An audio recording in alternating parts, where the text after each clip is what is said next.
This conference will now be recorded. Okay, now we are going to discuss coronavirus COVID-19 infection in pregnancy. These guidelines, they have been updated very frequently and since last year, and this is 13th version, and it was published on Friday, 19th February.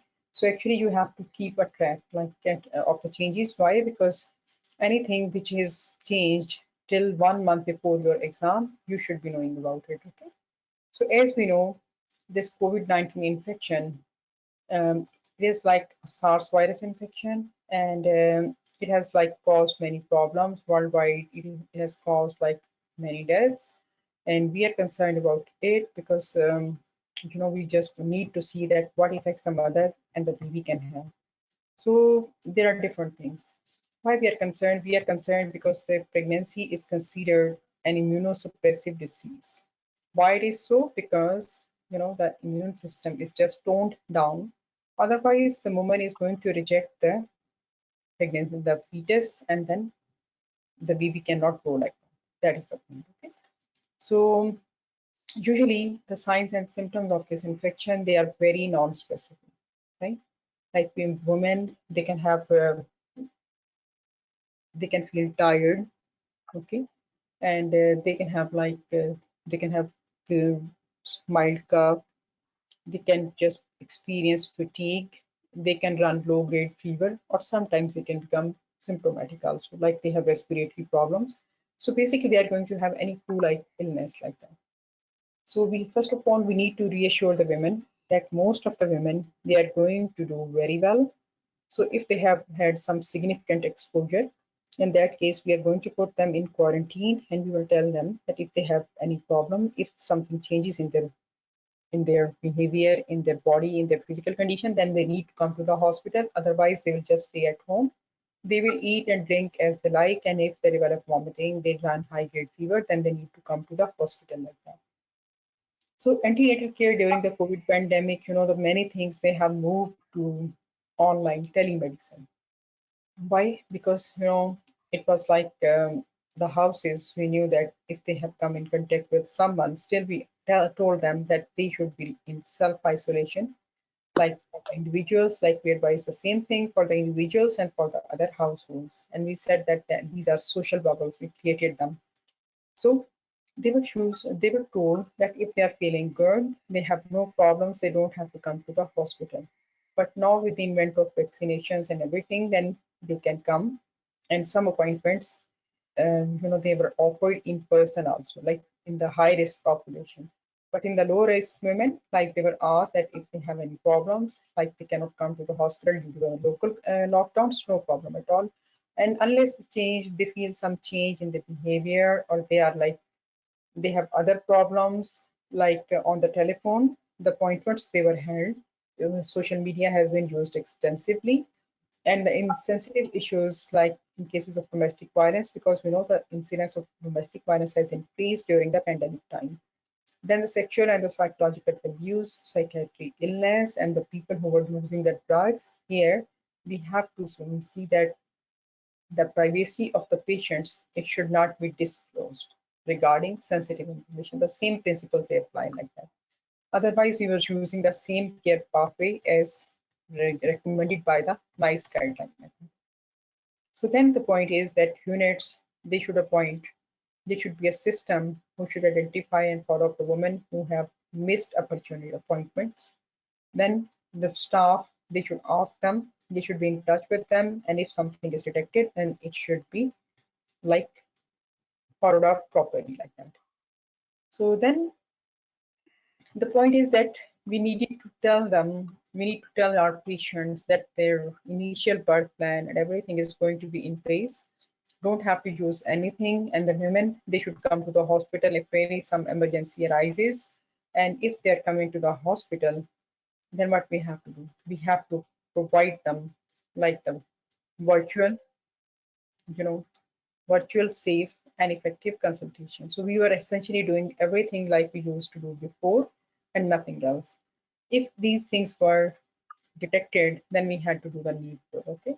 Like Royal College of Midwives, it suggested that the same screening methods previously should be ensured at least one meeting with the part with the woman should be in the absence when she is alone like that. Okay. And then regarding the counseling on the smoking cessation and the other things, it was the same like that. Okay. And then antenatal care of the women who had like COVID and how it is different from the other women who didn't have the COVID-19 like that.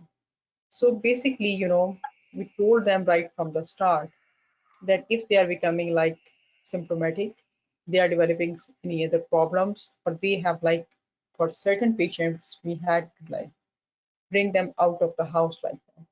Like those who were having like they were from BEMI, their risk was high, and the women who had high BMI over 35 years of age, and they had underlying medical disorders like hypertension or cardiac conditions, diabetes, asthma, or they had increased risk of becoming unwell with the COVID-19. And then the severe illness was there, which appeared in the pregnancy, and they were hospitalized when they were in their third trimester or they were peripartum like that. Otherwise, just reassurance, and they didn't have any symptoms, just guidance. And we told them that if you are doing well, then you don't have to come here. If healthy woman without risk factors like identified here, then should be advised that she is still most likely to have no symptoms or mild disease, so she can make a full recovery even if she is at home. BMI women, they are infected, they should be advised that she is at an increased risk of becoming unwell with COVID-19 and provided advice on symptoms and how and when to call for medical advice, mostly like the telephonic service like that. Okay. And if women with other risk factors is infected with COVID-19, she should be advised that she may be at increased risk of becoming unwell with COVID and provided with advice on symptoms and how and when to call for medical advice. So everything was arranged, and then the women who were attending antenatal appointments but described symptoms, she should be tested and advised to return home immediately unless she requires emergency care. Anything? Okay. A member of the clinical staff should then contact the women to risk assess and whether an urgent home antenatal appointment is needed. We were going to the homes of the patient and whether the scheduled appointment can be delayed for a period of 10 or 14 days. Why? Because during that time, we should keep the patient in the isolation. And care should be continued, especially in the higher risk in the women who were at high risk of having complications like mental health problems, obstetric problems, and they were living with multiple deprivations like social factors, like they had complex social factors like that. And if services, they should ensure that these high risk women who test positive for HIV or who described symptoms, they should be followed up to monitor the severity of their illness through regular virtual contact, because unless they need hospitalization, we were not like sending them. Okay, so just we were telling them that they should have virtual conferences like that, and they had to be reported if they had symptoms. Then they had to report to the SARS-CoV-2 testing. They have to go for that. They have to be reported for that. And they had to report that. And if the condition was like deteriorating, then they had to come to the hospital like that. And then an important issue was, and their appointments, they were deferred like that. Okay, don't have to go to each and every appointments were deferred like that point. And what else? Acute illness, 7 to 14 days, self-isolation, anytime they have. So we needed to do the assessment for VTE because for this virus, there was one main concern in that too in the pregnancy, though serious incidents they have not been reported. But the point is that, we have read that this virus can cause clotting infection into the inside organs. That was the problem. So thromboprophylaxis for pregnant women are self-isolated. They should continue until they have recovered from the acute illness. So it means that between 7 to 14 days. And also for women with ongoing morbidity and limited mobility. So advice from the clinician with expertise in the VTE, it should be sought like that. And then women admitted with confirmed or suspected COVID-19, they should receive prophylactic prophylactic, no molecular weight heparin unless birth is expected within 12 hours. So we had to give it to them. That was one important point like that. So VTE prophylaxis. You should expect to answer some question on VTE prophylaxis. Why? Because this was a concern. Then the women, they should continue to take folic acid and vitamin D supplementation as per national recommendations. So you think vitamin D has any role in prevention of disease? No. Then all hospitals and clinic where they were coming, so everyone had to follow the PPE. They had to use the PPE. The patients, they were encouraged that they should take that they should travel in their own car. Why? Because we don't want to expose other people. The staff should be ready, the woman should come, the staff should be ready, and the woman and they should wear fluid resistant surgical face masks to wear, like not the regular mask, but these one, water shield, something should be there. And then the women, they were admitted, and then they were taken directly to the ward or to the HDU depending upon their assessment like that. And on entrance, for these women, the dress and everything, it was also changed like that. Okay? That was one of the things like that. Then rest of the things, if the woman was like without any infection, what we had to do, like she didn't have any confirmed infection, but she came, they were like symptom free household. Okay? They didn't have any problem. Then what we have to do, we had to offer them, still we had to wear what, personal protective equipment, and minimum of a 6 in-person visits they should be provided, and most of the visits they should be like virtual like that. Okay? And extra virtual contact for the women with other problems such as mental health, or or they have developing some, like stress is there, abuse is there like that. This is for the women who didn't have any other problems. And we needed to tell them that they should like limit their socializing. No need for that unless essential. And if they have to go out, like they should be like using personal protective equipment. They should wear good mask and everything. If they feel like they are not feeling well, they are developing something, then they have to call the unit. They don't have to come themselves. They had to like wear their mask, and they were encouraged for their frequent hand washing, and that too for 20 seconds. This can also be asked that how you are, what advice you are going to give to them. The advice will be like they should be practicing this hand hygiene and stuff. And then once they are going into the labor, they can bring one birthing partner, but he should be symptom free. All of these things are simple practical points, because people have their rights, so they need to bring their family members, anything, and those like who are born, they have to be checked for the signs and symptoms of COVID infection like that. Then we had to ensure that women, they were able to access antenatal education like before, because only the thing is that instead of in person, we shifted them to the virtual antenatal classes, birthing classes, preparation, surveillance, appointments, everything like that. And then what we had to do, again, we had to tell them that public health guidance about smoking, alcohol, drug use, diet, exercise during pregnancy, everything is essentially the same.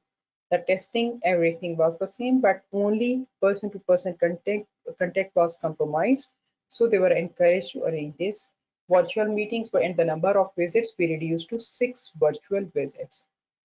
And then we had to offer them vaccination against influenza and advice to protect both mother and the baby from the adverse effects of pregnant women becoming seriously ill with flu like that. So everything is essentially the same as before like that. Okay? So then the point is, I will take you to the end of the guideline, because everything is the same. Woman is able to understand English, you don't have to do much. If she is unable to understand, then you have to bring the interpreter. This interpreter cannot be a family member like that. Okay?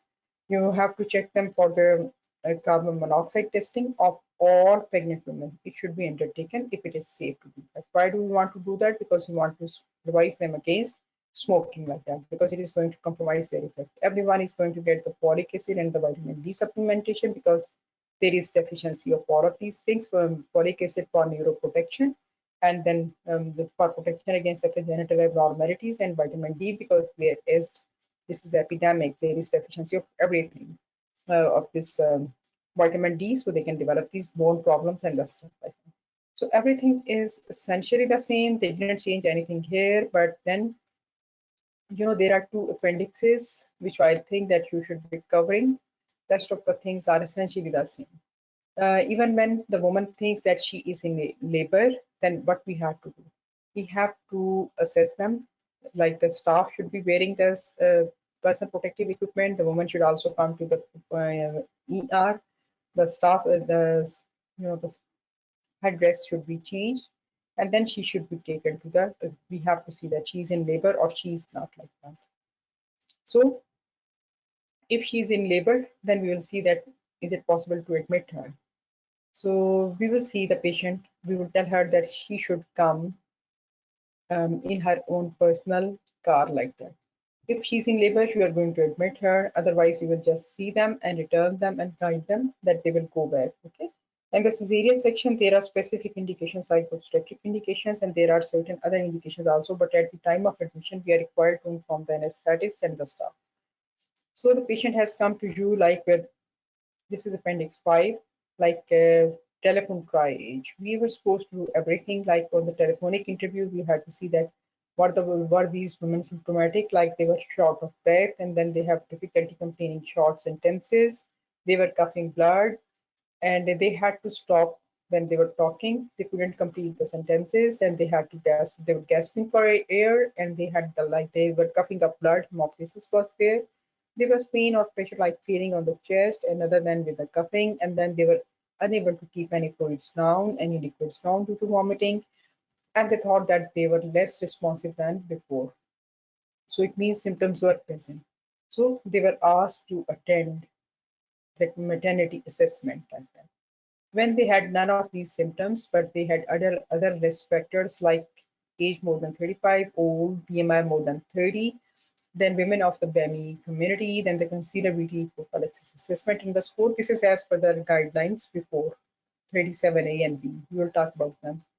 Then they had comorbidities, like I told you, diabetes, hypertension, asthma, respiratory, HIV, heart disease, immunosuppression, chronic kidney disease, or they had obstetric risk factors like fetal growth restriction, suspected preterm labor or the reduced fetal movements, or there were certain social factors like the lingual barriers were there, safeguarding issues were there, mental health issue, or the poor social support system or domestic violence. So the risk factors were present. To discuss with the consultant about possible need for admission. No admissions without taking permission of the consultant on call. Then, if no risk factors were present, then advice to self-isolate and arrange a COVID-19 test, and if not yet done, in line with the national guidance, inform named consultant and midwifery team and the safety net to fall back if symptoms worsen. So these were the checks in place. Then this appendix 6, it was telling us about the maternity escalation plan for the women with suspected or confirmed COVID-19 infections. So green means, these numbers are important. Anytime the oxygen saturation should not be less than 94%. So this is green because this woman was maintaining oxygenation at 94 to 98% room air, and the respiratory rate was less than 20 per minute. What was the suggested action? Ensure no obstetric or medical concern, discharge for self-isolation in line with the national guidelines, like that. These are the other considerations, okay? Then the yellow. In the yellow zone, the target oxygen saturation was 94 to 98%, and first, second, forced expiratory volume, it was like 28%, or the respiratory rate, it was more than 28%, and or the respiratory rate was more than 21. So here what we had to do, we had to increase oxygen flow rate to maintain oxygen saturation 94 to 98. Remember this number 94, okay, because this is very important. 94. Less than 94, clear indication for admission. So this patient should be oxygenated by facial cannula, facial mask, assessment by the obstetric registrar, inpatient care, and inform the maternity unit for the escalation inform OB consultant, anesthetist, and on-call medical team also. And then this patient required prednisolone 40 milligram for treatment of the COVID-19. These are the college guidelines, and I'm telling you that till 1 month before your exam, you need to check on the website that what is given there. Okay, that it is important. Then what other actions we had to assess fetal well-being? Consider fetal monitoring, discuss timing of birth. Depending upon the gestational age, consider the steroids for the fetal lung maturity and consider Maxel. So the steroids 26 to 34 weeks, right? And the Maxel you can give ideally between 28 to 30 weeks, but in certain situations, the consultant can ask you to give until 32nd week of pregnancy. What is the basic purpose? We have to think about the neuroprotection. That is the reason. Then this was the yellow, right? Now the risk is escalating. That's why the name escalating, this algorithm like that. Amber. So the target oxygen 94%, 98%, and respiratory rate was more than 25. Just remember this. FiO2, it was 35%, more than 35%. Then increase the oxygen flow rate to maintain oxygen saturation of 94 to 98. Consider like 15 liters per minute oxygen through the rebreathe mask, like that. Then refer to ITU. Why not non-breathe this mask? Because we don't want to have any carbon dioxide which the patient is inhaling again and again. Urgent review by the maternity escalation team. Consider awake prone position and which when feasible, high flow oxygen in the critical care setting only. Other actions: discuss the risk and the benefits of emergency cesarean birth. Depending upon the gestational age, consider steroids or Bexel as appropriate. Now the red. Here the red because the oxygen saturation was less than 94%. And this patient was already taking oxygen, how much? 15 liters per minute via non-free breath masks. So urgent review by the ITU team, urgent attendance by the maternity escalation team, consider awake phoning position when feasible, high flow oxygen in critical care setting, and flow rate, otherwise just 15 liters. Then discuss the risk and benefits of emergency cesarean section. So patient will give additional consent that she is responsible for the other interventions if something goes wrong, because we don't have much data on such patients. Okay. Then, depending upon the gestational age, consider the steroids and the magnesium sulfate, all of these things. Okay. Rest of the guidelines, like regarding this postnatal care, birth, everything, they are essentially the same. Nothing changed, but I will show you if it opens up, because the problem is that it will not give the chance. Let me take that point also. For the birth, the same guidelines. Okay. Then we will do only this intervention only when required. Otherwise, essentially the same guidelines like for VD prophylaxis, same guidelines like follow the intrapartum care guidelines for the delivery of the baby, instrumental delivery or the operative delivery only for obstetric indications, minimum persons one-to-one care, good IV hydration, review by the consultant, review by the physician, birthing position, everything is going to be the same. Ultrasound care, everything the same. Prevention of PPS, the same.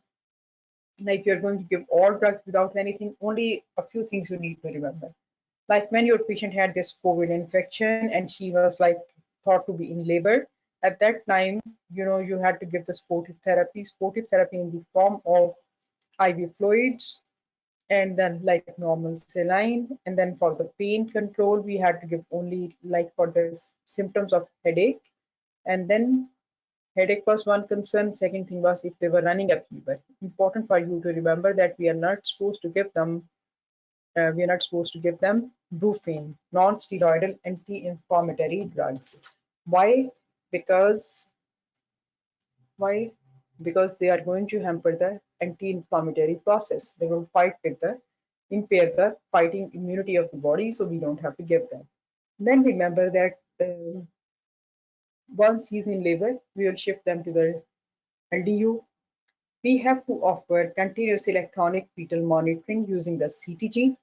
Why? Because if the mother is become deteriorating, then the baby can also have the same problems. Then the same guidelines for interpartum care for healthy women and babies like that. Nothing else. Maternal infection. This is not a contraindication to performing fetal blood sampling or using fetal scalp electron. Why? Because the chance of transmission of infection is very low. This is in contrary to the other infections where we don't carry out these procedures. Why we don't do that? Because they can compromise, they can increase the chance of the baby getting these infections like that. After birth, we are going to offer them COVID-19 infections, delayed cord clamping, and skin to skin contact with their baby if the condition of the woman and the baby it allows. The rest of the things are going to be essentially the same. The treatments for the PPH, they're not going to do anything. And this is a transient infection like that. Baby should be seen by the pediatrician at birth, and the cesarean section you are going to do only because of the obstetric indications, not because of the COVID-19. And the type of anesthesia, so we are not going to offer the general anesthesia, can be epidural, can be spinal like that, can be combined spinal and epidural, but that is up to the discretion of the patient. If she is like she becomes febrile or she becomes symptomatic, she is going to stay in the hospital, and one family member can be allowed to stay with her like that. So rest of the things are essentially the same. Nothing else is required to be done. These two tables are important, which I have shown you in the end, and nothing else. So if any question, you will be asking me.